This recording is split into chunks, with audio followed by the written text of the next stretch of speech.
Welcome to Burlap Teachers. Enjoy the video. You start by selecting the time source and format because accuracy matters. Choose between the system clock or an NTP-synced server.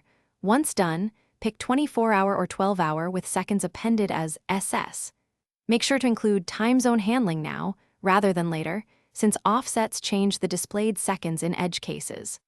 Also confirm whether you need sub-second precision or just whole seconds, and prepare any libraries or APIs you will call to query the time. Next, implement the update loop so the display ticks cleanly.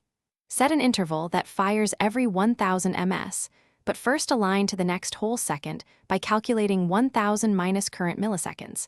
This avoids drift. Format the seconds with leading zeros so 5 becomes 05, and apply locale rules for AM versus PM if using 12-hour time.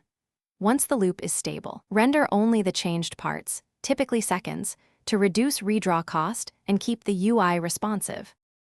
Finally, complete testing and add resilience.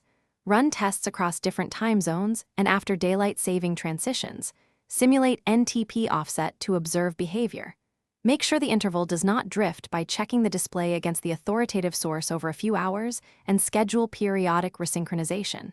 If updates stop, fall back to the last known time and show a warning so users understand the issue.